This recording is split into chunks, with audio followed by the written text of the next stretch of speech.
Well, thank you very much, all of you, for being here today. My name is Jason Cunin. I'm an associate member of the Global Dialogue Institute. I graduated Haverford in 2013, so 2 years ago, and I studied extensively with Dr. Gangadeen in global philosophy. And in my senior year, my senior thesis was combining Ashok's work in global philosophy and global ethics with philosophy and education and philosophy for children. And a lot of my work focuses now on making philosophy applied and practical, which when I use applied and practical in the same sentence as philosophy, most people already think I'm crazy. But thank you all for coming here today. And the theme is, of course, making sense of our Great Evolutionary Shift. And Ashok will be speaking first. So as he said, Ashok is the Margaret Guest Professor of Global Philosophy here at Haverford, where he's been teaching now for the past 47 years. And he's recognized for pioneering the new frontier of global philosophy, in which he reveals how understanding the fundamental source of all worldviews, cultures, and perspectives empowers us with the literacy to dialogue across all boundaries and scriptures. Across the planet and throughout the ages, our great wisdom teachers and enlightenment traditions agree that this primal source is the sacred space of reality that flows in boundless connectivity and deep dialogue, and is the heart of human reason. Ashok invites us to heal our ontological sickness by opening ourselves to this field of reason and awakening our consciousness, which is the art of being an integral, whole, mature, and flourishing human being. Having participated in diverse professional conferences around the globe and publishing numerous essays and several books, Ashok seeks to demonstrate that human reason is essentially global, holistic, integral, dialogic, and intercultural in scope and power. Our survival as a species turns on each of us cultivating wisdom and a global vision, sustained by dialogue and compassion. Ashok's work in practical and living philosophy is a call to our human family to dilate our hearts and minds and rise to a higher evolved global intelligence that is vital for facing our problematic existence and for human flourishing. In decoding the logic of this fundamental source of reality, he illuminates how the transformative power of wisdom and global literacy addresses the crises facing humanity today. These revolutionary insights have opened a new frontier for the nonviolent meeting of our diverse worldviews, the cultivation of the ethos of diversity, and the deepening of authentic community. This literacy of dialogue has profound implications for all aspects of human cultures and for renovating our educational lives. And without further ado, finally, I'd just like to say, once again, thanking you all for being here today. Your presence here is already a step forward in making philosophy something practical, something global, and something that we can use to change our time, even if you're only here for the cookies. So it is now my honor and pleasure to introduce my mentor and friend, a visionary of our time, Dr. Ashok Gangadeen, who will be presenting on awakening global wisdom and the evolution of money, from egonomics to logonomics. Thank you, Jason. I would like to sit and listen to this more. Can you hear this one? Are you all right? Because I'm going to be going over to that to do some calligraphy. You know, again, don't think of me as lecturing, because it's a meditation, and I'm really seeking to open up and hold the space for dialogue. And so please see this as a meditation. Let's think about the enormity and urgency of our topic. Has anyone in this room ever felt financial crisis or the crunch of money? I know, it's a rhetorical question. I mean, we feel trapped, you know, in whatever's going on, and there's a certain kind of regime and a structure that dominates our lives and our cultures, and it really, every aspect of our culture, our political lives, our educational lives, our personal lives, dominated by the money realities. And so we're asking, can we, and we know that the markets are in crisis, things are not right, there's not equity, there's injustice, but economic injustice is just a tip of the iceberg of a deep kind of injustice in our cultural life itself. And we can't isolate economic problems. Let's solve the economic problems and leave everything else in place. Plato, in the Wisdom, talking about justice in the planet in his Republic, infamously said, until there is wisdom in the leadership and in the lives of the people, there will not be justice in the world. So wisdom has to permeate the world, in our lives, in our humanity. And so his curriculum in the Republic was that we have to really activate and dilate our human conscious reason, which is what every human being is meant to be as a rational being, to open up your mind into the logos, the Greek word. I'm wondering if you're here. Can you hear me? Because is there an echo? Roger? Are we all right? How is that? Okay, thank you. So on that theme, we look at the money. What is the being of money? Several books have really emerged in the last 10, 20 years. And tapping on the door, Lynn Twist, a friend of mine, The Soul of Money. Have you heard of her? The Soul of Money. That's weird. What is it about, you can speak of the soul of money. Charles Eisenstein, who was here and was recently in Wayne for an event about a month ago, Sacred Economics. Sacred Economics. The Ascent of Man is another of his book. And he's noticing that, look, we are in a deep crisis, Charles said. We're separated. We're living a culture of separation. And it's dysfunctional. And we're in crisis. And we're in between stories. And we need to find a new story. There's a book called The Theology of Money. How could that be? What does theology and faith have to do with money? And is it true, as some researchers are saying, that debt and credit couldn't work without faith? There's a certain tapping of the faith to make the economy work. In other words, even though we may dissociate it, money is connected with consciousness. And the reality of money that can dominate our lives is embedded in a culture which is a living ontology. Those are technical words, ontology. It's fancy, but ontos in the Greek is being, ontos, and ontos, logos, ontology, is the science of being. So when we say, what is the ontology of money, which is one of the topics I want to bring out, what is the being of money? It's a comparable question to what is the being of a human? Who are we? What is our being? That's been the subject, the central focus of our great wisdom teachers through the ages. Buddha, Socrates, Moses, Jesus, Mohammed, Krishna, Lao Tzu, to mention a few. These geniuses were saying, we humans in our evolutionary journey, and I want to develop an evolutionary perspective, making sense of our great evolutionary shift. What is so great? Evolution is glacial, and what might be 3,000 years is just a moment in an evolutionary scale. And over the last 3,000 years, that's what I'm going to put up on the flip chart to just open up conversation, to visualize. Is there a fundamental theme in the genius of our great thinkers and scriptures and philosophers and enlightened ones across the planet? Do they see something in common, and do they have a deep diagnosis about the human condition? When Buddha was enlightened, he saw that humans were suffering. He didn't focus on money specifically. He saw people are suffering. And he didn't just mean old age, death, and starvation and disease. He meant existential suffering as well. Depression, loss of meaning, no raison d'être. What's the point? Nihilism. These are existential disorders. And why? That was Buddha's great breakthrough.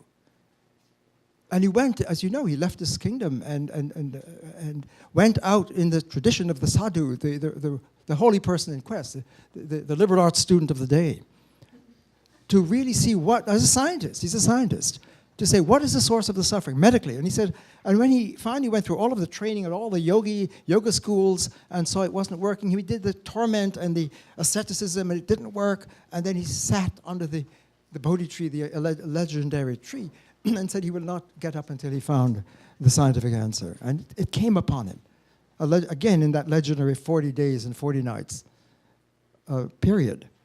And he was illuminated. That's the Buddha, is the awakened one. And what did he saw? He saw the cause of suffering. The reason I'm doing this is I want to really locate our contemporary issues about money and economy as a crisis that we're facing and the inequities, to connect it deeply with ontology and the diagnosis of our geniuses. Because if we see what they've been saying, and all of these names I've mentioned, that they're seeing a deep medical, ontological disorder we're in, and we have still not gotten to the source of it. And that's really what I want to sketch, a visual on the calligraphy pad to really help accelerate to see the links that we have been missing, I suggest.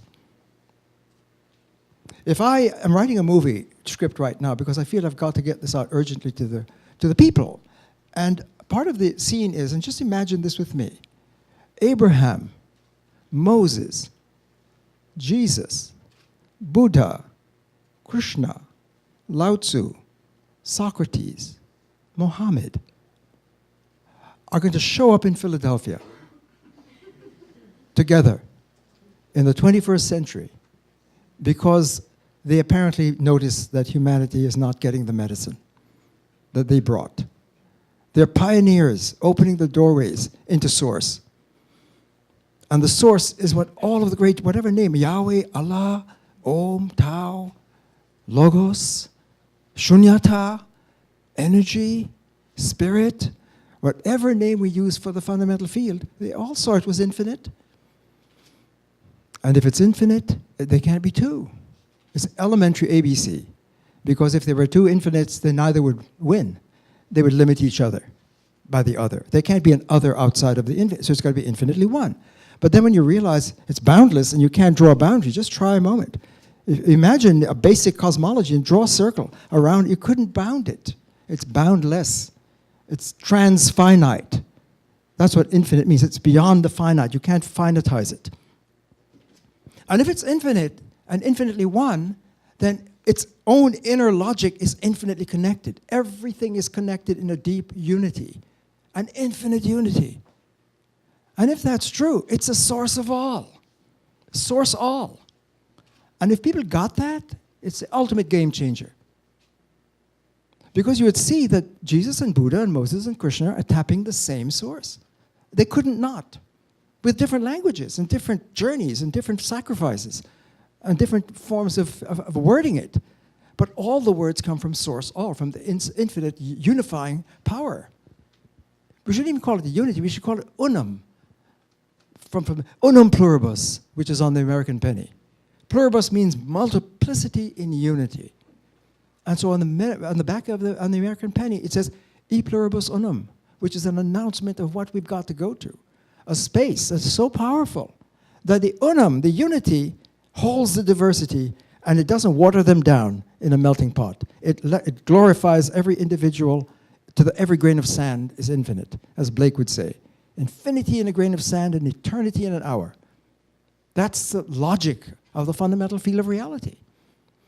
And if you're doing yoga, and all of the great geniuses of the rishis who saw into this field of Om, and realizing that's the basic unified field of all reality, all is Om. But they don't say predicate on Om, which is a way we usually think is to talk about the subjects and the predicates and put it in the box and process the information, which is a great breakthrough and at an adolescent stage of literacy. But they saw we've got to upscript to a higher voltage to Om it.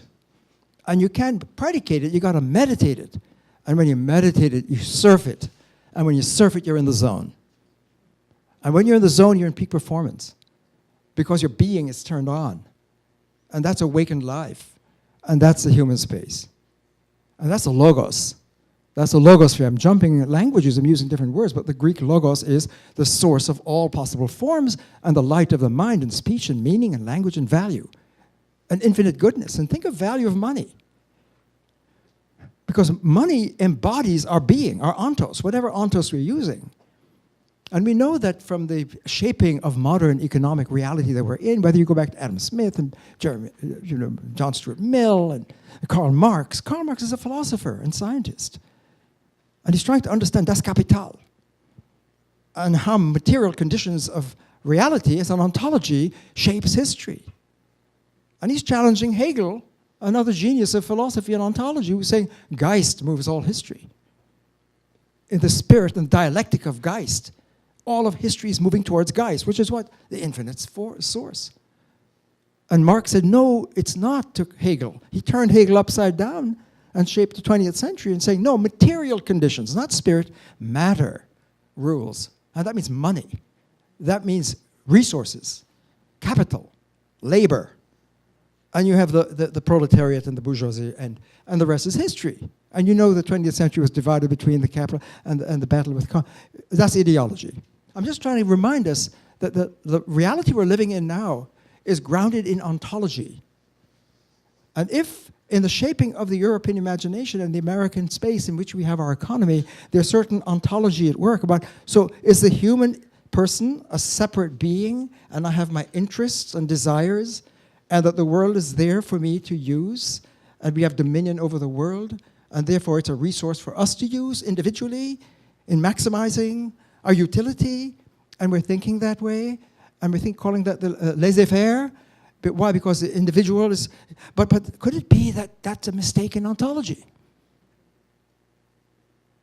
What if the individual unit, which all the geniuses say, that's what Buddha saw. He saw, if you buy into that story, that you're an ego, mental, say, separate entity, an atom in ontology is a unit of being that stands on its own, in its own space, separate from the rest, and is self-sourced.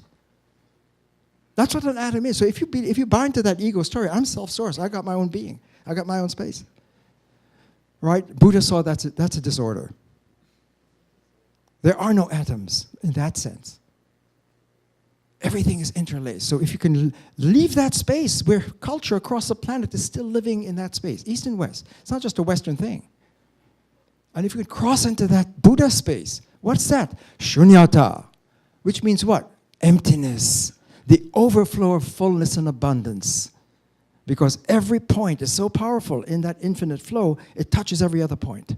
It's fractal. And each person is fractal, because that means, what's fractal means? It's a boundless flow of infinite connectivity with the entire field. And every point is a center, and it's multi-center. That's pluribus. Unum. Unum means it's still connected. So imagine a political space in which we are each fractal, absolutely unique miracle, each person, and we are, not just grains of sand, but grains of human. Each person is sacred, and yet we're connected on the ground floor. So interconnectivity, and what Charles Eisenstein said, for those who've heard, we're separate, and we're suffering from separateness, and we've got to find a new story to see that we're connected. What does that mean? Nature is sacred. We are sacred. Money is sacred. Money is energy. It's an encased, embodied energy. And if you package it in a certain way, you know, and to imagine, you know, some of you have heard me before, I'm anticipating going to the chart to start putting up some notation, because it took me years as I began to see, I've got to find a way, excuse me a minute. As I studied and lived in the different great philosophies through the ages, I began to notice that they're all tapping on the same door and giving a deep diagnosis of some condition of the human situation in our evolutionary journey. And I began to see that it was ego-mental, it's monocentric, it's objectifying, it packages, it was a stage, a great breakthrough stage of literacy, of talking about it. And it was so great that the great genius of Aristotle, and so I'm going to start doing this, I'm going to try and get that stage in which to think is to predicate. You take subjects and predicates. It was a breakthrough to see this. Whatever language you're using, whether it's Hebrew, Greek, Sanskrit, Swahili, Lakota, whatever the language in Chinese, whatever it is, it may have a different surface grammar, but the deep grammar is the structure of logic. Logic gets to the deep structure of languages, and when you got this, you got the DNA for all languages, allegedly. So to think is to predicate. And what is thought space? It's where you have your information and your experience and your world. Just think about it. I, the thinker, and this is already my atomic space, this is the screen of awareness. And it was noticed by Aristotle, and all of his logic was to see, wow, there's a calculus here. He called it syllogistic. If every S is M and every M is P, then every S is P. And you begin to see a powerful logic and calculus, and that's information. And those are my mental states. So if I say snow is white, then that's a thought. And I have a thought snow is white, and I can, or if I say it's raining, il pleut, es regnet, it is raining in different languages, the logic is connecting the information, and that's my thought, and here's my language, here's words, and it pictures the world because ideas picture the world. Here are the facts of the world out here. Here's my conscious space, and this is my language and my logic, and that's where my ontology shows up. My ontology gives me a grammar of composing the elements of my world that make sense, and sense is meaning. And think of dollars and cents, not just cents, but dollars. I'm trying to build a theme about meaning and value and where does that come from, and our ontos, our being, to locate our discourse of, to understand diagnostically what's going on in our economic lives. And why do we feel so distressed and stressed often? And why do we see that the gross disparity that we all know of inequity in the life of the people, and we're all suffering. And we're ontological victims because our economy is embedded in ontology, but our ontology may be embedded in this. And our geniuses are saying, whether it's Om, or Tao, or Yahweh, or Logos, forgive me for Allah, Shunyata. I'm scribbling to go fast, but they're all noticing the name for the fundamental field, which is infinite. This is the infinite space. It cannot be captured in this stage of development. We're moving wherever we were before. This was a great breakthrough to have information. Our mental states, this is important. The mental states are packaged here. If I say, I love you, that's a fact. It's a thought. If I say, I am cold, my mental states, I am hungry, I'm depressed. My mental states are literally pieces of bits of information, predicated information, that is content on the screen, so it's objects. So the subject who is thinking has objects of thought which picture the world, and this is my world, and this is my ontology, and that's my experience. But check it out. When you change different cultures, let's change the lens, let's go into a different world, right? What you can think in one world, you can't think in another. To think is to predicate, but when you change your predication lens and go into a different culture, it has a different language game, a different calculus, a different way of putting it together. So what makes sense in one? So it's called a category mistake. So if I say 7 is blue, for our grammar, we say, no, you can't say 7 is not a physical thing. It can't have color. If you say 7 is blue, it's a category mistake. Why? You put two pieces of units together that don't blend. They don't compute. But suppose you go into a different culture, let's say the Lakota or some other imagined culture in which nature is alive. There's spirit in nature. Stone is intelligence. Stone is spirit. The God is in the stone. And you start hearing that in the voice of the native speakers, you would say, if you had a different world, that's nonsense. Nature isn't alive. There's no spirit in nature, in matter. Matter is dead. But for another culture, it could be living energy. You follow? So what makes sense in one doesn't make sense in another, and we don't know how to talk, and some of us may even have multiple worlds. Some of you have heard me say this before. I'm going to go very fast ahead because what I'm leading up to is this, that our great visionary teachers who saw that this was as great as it is to have information and mental states and to process yourself. Remember, we process ourselves here. We make ourselves subjects of predications. So my sense of myself and who I am and my ID is really my bundle of predicates. Predicates are the attributes that belong to me. And I do that to everything. Haverford College, on the main line, liberal arts, Quaker founded, and I have all the predicates. Here's Haverford College. We do that to ourselves too. We manufacture ourselves with the predications that we bundle together all my life in my trail of my ID, and that is my CV, and I identify with that, and here I am as an object in the world. I'm a being. I got substance, and we think that's great. And Buddha said, big mistake. If you put yourself there, you're downscripting and downsizing and objectifying and cutting yourself off from the flow where you really become a human. And that's been the consensus of a great teacher. So when the geniuses were looking, and I said it across, when Moses is at the burning bush, he's not here, it's not here. The burning bush is on the holy ground in the presence of Yahweh. High on the mountain, on the light of the Logos, whatever language you use, right? And he's having a dialogue to get the codes and the laws to bring down, And when he says, I'm scared to do this, whom shall I say sent me? I am that I am. The infinite voice informs him. That's not a predication. I am that I am is a different language. So what you see is when Buddha said, we've got to go from here to the Buddha space. And I made it small here, so I'm going to really enlarge it a bit, but this is the big headlines. This is where humanity's been living. And it's a great stage of information technology, to get the information. I want the facts. When you have a truth, I have a thought which is true, snow is white, and it pictures the fact out in the world, and the world is made up of facts, and they are the facts.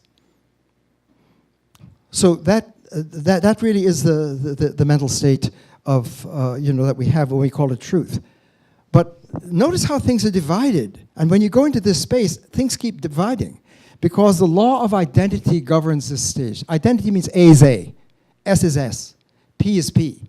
And every word in our language has an identity tag. Time, time. Space, space. Color, color. Motion, motion.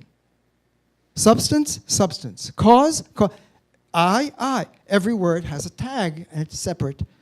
And so we don't realize that when you say A is A, means A or not A. I, not I. And it breaks everything down into splits. It's an either or split, that calculus. That's the fragmentation. And this line is huge. That cuts us off. So if this is the infinite flow of reality, why are we here? Why is this boundary? And this is what I want to address. Because our economy, our education, our politics, our human relations, every aspect of our culture is straining in the space of this calculus.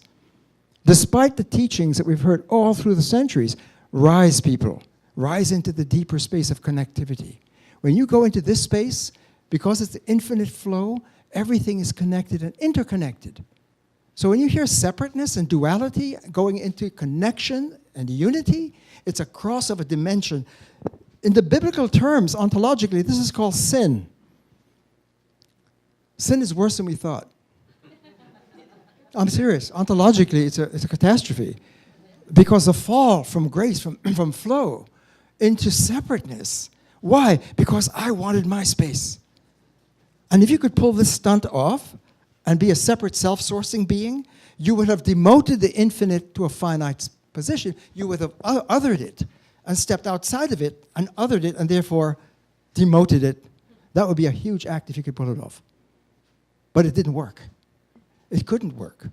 You can't step outside of the infinite. There's no way. The infinite is always surrounding and sourcing every possibility. So notice what I'm building up to is to say, I began to, when I heard that yoga is to meditate, not predicate on Om. Don't talk about it, which is all we do. We talk about it. If you hear about the Buddha is speaking here and saying, this is the Buddha space, that this is suffering, it has a cause, we're attached to a mental operating process, which is this predication technology. We have a choice, we don't have to do that, that's an addiction. And we can retool our minds to come into the awakened Buddha space where we can practice zoning with everything connected and you can feel the I-thou. It's not just an object, an it. Everything here is an it, including yourself. You've reduced yourself to an object, a being. And that's suffering. Whereas to come and awaken your being into the Buddha space in that language is to experience the flow of sacred interconnectivity in the flow of reality itself. So Buddha is giving ontological medicine to the people. But if the people can only know this language and download the teaching here and says, oh, I know what the Buddha said. He gave these Four Noble Truths and I can talk about it because truth is something we talk about. And you blow it completely. When Jesus is speaking, Jesus is Christ's voice. What's that? And the Quakers picked up on this eventually. That the Christ is the space in the Logos. The Logos, when he's saying weird language, I am the way, I am the truth, I am the life, right? And you have to come into that pathway. It's not just it's the only way. There are many pathways, but that pathway we have to cross. Out of the separate and severed sin, which is a fall and alienation from flow, we've got to find a way back home. And that to do that, you can't download the information, you got to upscript. So you can have two Jesus, you could have Jesus. So I use single brackets to mark any when you're in this language. I'm going very fast. I began to see, listening to the yoga, it says upscript. Christ. Socrates, leave the cave and come into the Logos. Buddha, move into the Tao that is named is not the Tao. Allah, surrender to Allah. I mean, how many times do we have to hear it? The geniuses are saying, don't download the information or into information. Dare to let this go and step across this line. And in the East, this is called samsara.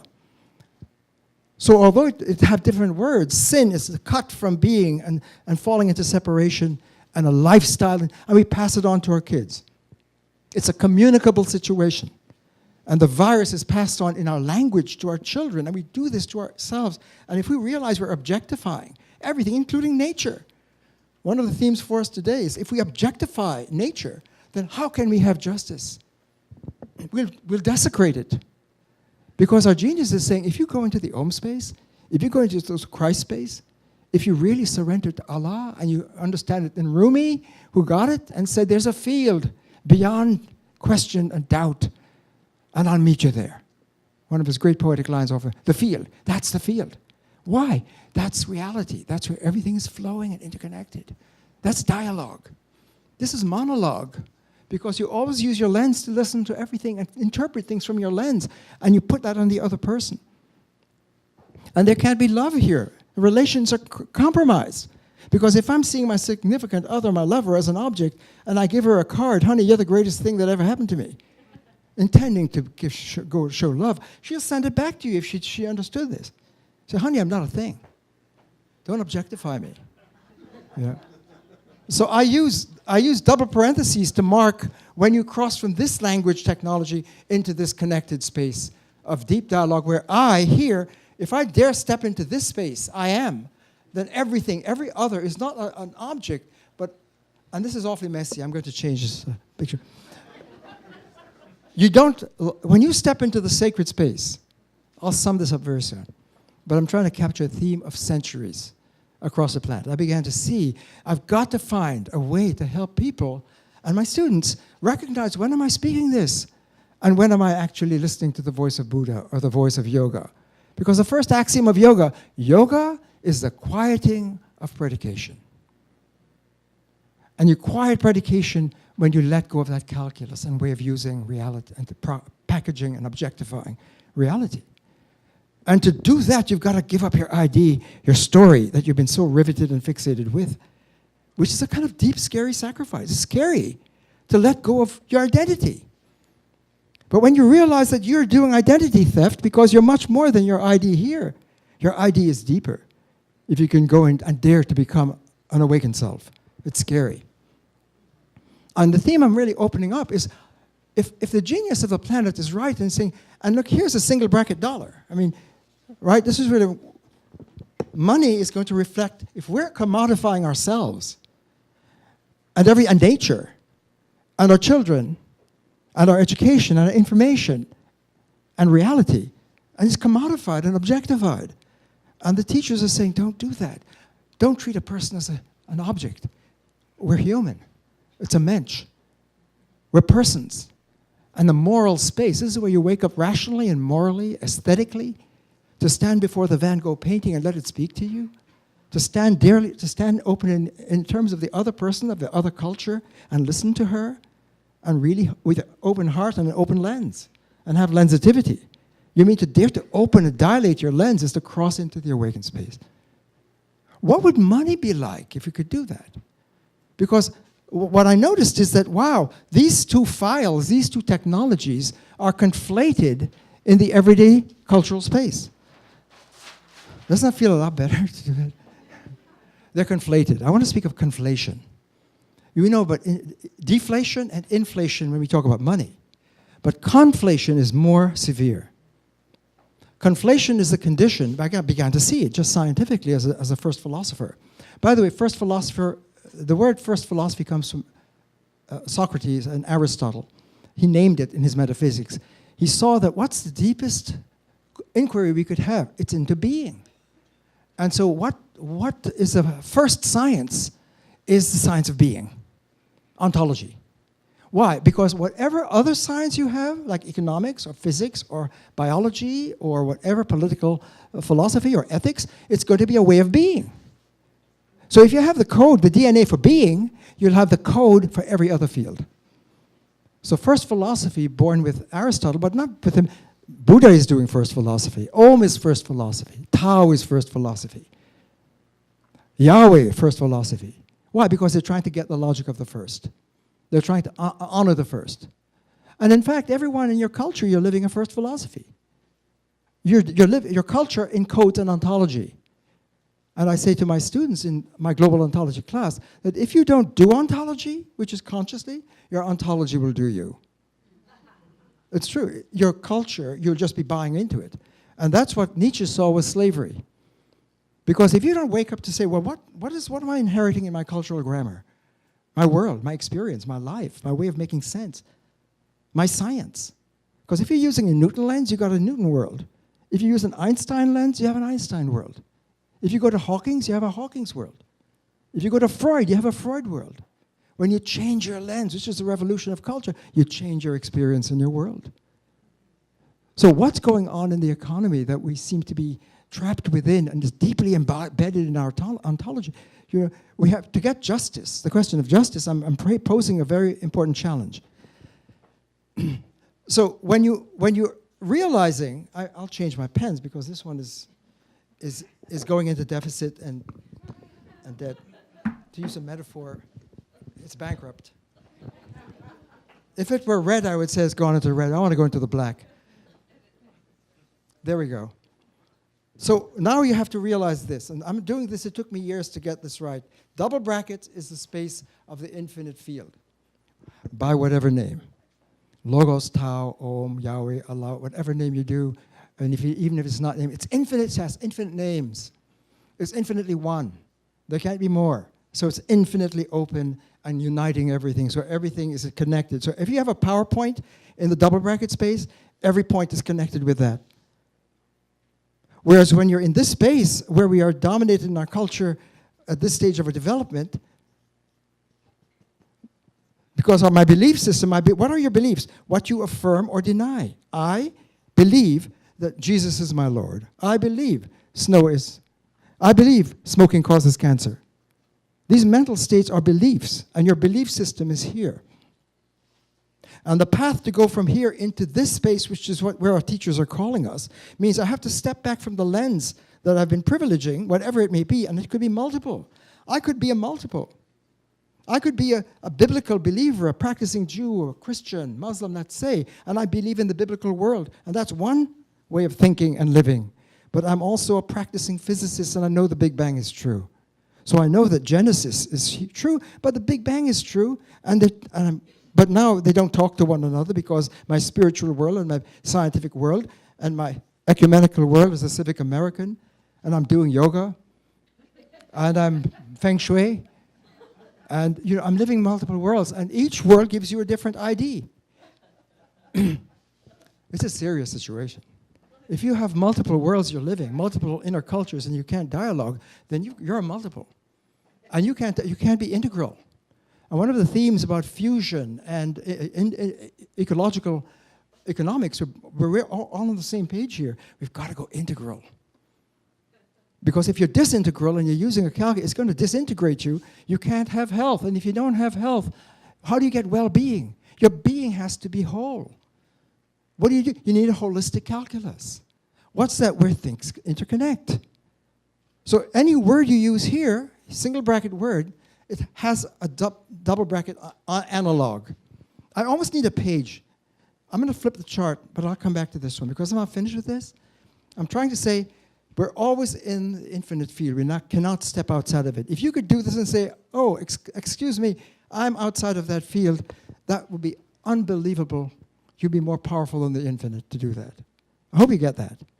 Whatever language, whatever narrative, whatever scripture, whatever discipline, whatever money, whatever currency, take it into economics. I'm trying to locate economic reality deep in the cultural font, but even more so in this space. Because the great genius medical diagnosis is if your culture and your life is going here, something is in disorder. Your being is broken. You can't flourish. So economic injustice, which is our topic, so what's going on with the economy? We have to go deep to see our economy is just the embodiment of our culture, which is embodiment of our script that we're using. We are as we script. We are as we mind. And if you ego mind with ego money, you're going to have an ego world, an ego economy. Ego meaning using this calculus. It's not just the ego, but it's a calculus that puts everything in its objectified, materialized, entified space.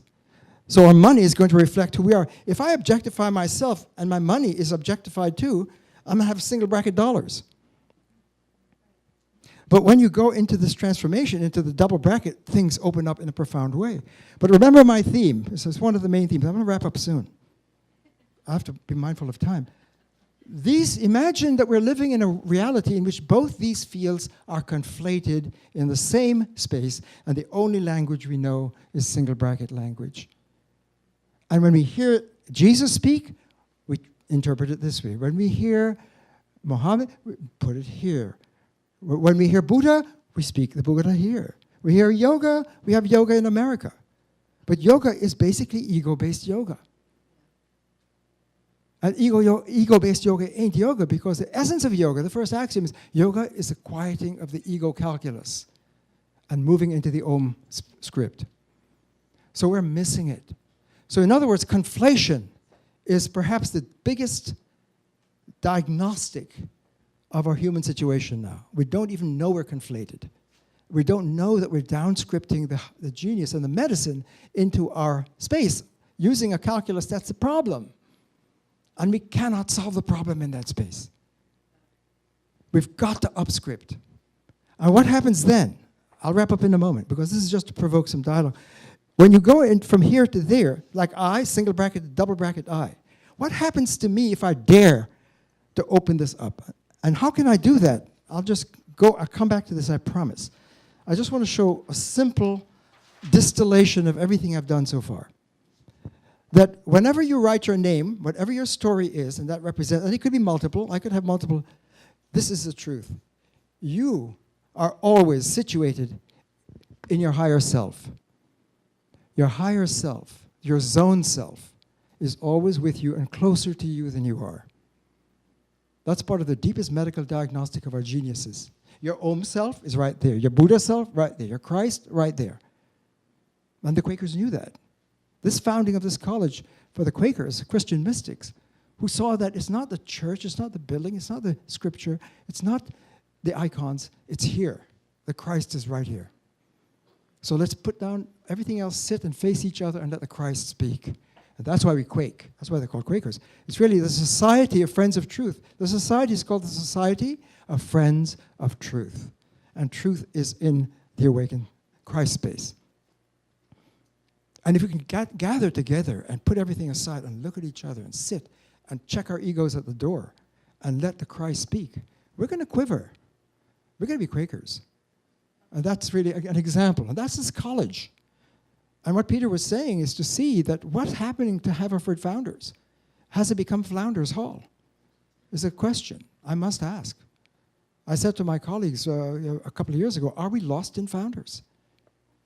That we've lost our way in Founders because I felt the college was losing that juice and that high. Because why? Because inevitably the culture is dominated by a regime of ego-mentalism and monocentric thinking that is so deep that we can't even know that we have it. So that to deconflate, to get back, so in other words, what's the path of awakened life? And therefore I'm suggesting the path of liberation for our economy, which is just one symptom, is what would it take for a single bracket dollar to open up into a double bracket deconflated money? If a grain of sand is infinite, but we just treat it like dirt, what would happen to the value that says, wow, it's sacred? When you cross into sacred space for anything, especially for yourself, I mean, what is the path of enlightenment? Step back. Dare to let go of your privileged story and realize that yourself is already there.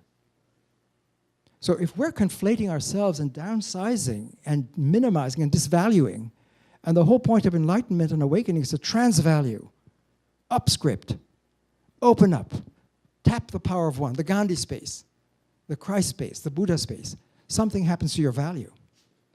So conflation means devaluation and disvaluing and objectification. And if we're doing it to ourselves, let's not blame the money. Because our money is just reflecting our mentation. And if we were alive as people in that awakened space, which is our heritage, we have a right to be, then the economy We could be struck at the very heart and core. Our education, our politics, our medicine, our human relations, how we raise our children. Everything is being dominated by that single bracket technology, which is the regime and hegemony of our culture. And I just want to show that the economy is not just like over there and we can deal with that and leave the rest. No way. We've got to get to the source of the medical problem, which is that we're cut off from the source, right? And resources need to be resourced. Resources are desourced. They're objectified, and we've got to resource. And to do that, we have to awaken and open up to the sacredness of ourselves and each other and the planet. And that's when money flows, sacred money. That's the soul of money. And so when we say of sacred economy, if we're trying to fix it in the single bracket space, which we seem to be doing, because we're still conflated and we haven't seen, whoa, we need to really upscript on all levels to tap our own nobility as humans and stop disvaluing and objectifying and reducing ourselves and diminishing. So what is it? Take all of the words of economy: interest, profit, investment, all of these words of value. When it comes home, it begins at home. If we're diminishing ourselves, and it's reflected in our economic behavior and our economic reality of single bracket money, ossified money, can we really open it up and let it flow? Right? So we have to take a holistic approach to the disorder. To get economic justice, we have to get human justice. To get human justice, we can't be unjust by putting our own stories first. This is an unjust place. Why? Because if Yahweh is right, when Yahweh called out to Israel, "Hear, O Israel, the Lord thy God is one. Just love me with all you got." Which means what? Honor, value. Which means what? Don't privilege your story above the first story, the first science. Put first first. And if that is broken, then we're unjust. And that's a wisdom of Plato saying, until we tap the logos and wisdom, there can't be justice in the world. So we can't fix the medical problem here within this situation, which is inherently and structurally, intrinsically deformed and disorder and deforming and produces injustice of all kinds. So I wanted to open those themes up. I think I went on too long. I got carried away, I'm sorry. So, are you okay? So let me just, I went fast, I know. So think of the double bracket space as always surrounding us. It's in this room now. So when I ask us to hold space together for dialogue, I hope you get that. If I say to my students in my class that nirvana is in guest 101, the classroom, they get, but nirvana is a field, and the field can't be pushed away. It's infinite, so it's infinitely here. It's infinitely in each of us. And the honor code is to honor that in each other. And when that happens, it's going to be ethics. We'll take care of one another. We'll see that nature and earth is sacred, and we'll honor it, and every moment of life is sacred. So anyone who's saying, I wish I could see a miracle, I mean, come on. Seeing is a miracle. I hope you see that. Every moment, the double bracket is happening. How do we find our way into that? That is the challenge of the wisdom of the planet. And I think that's the key to moving to a just society, for the possibility of sacred democracy, for education that takes us into the zone, and for human relations where we can really love and honor one another and raise our children as sacred beings and honor the earth. Thank you very much.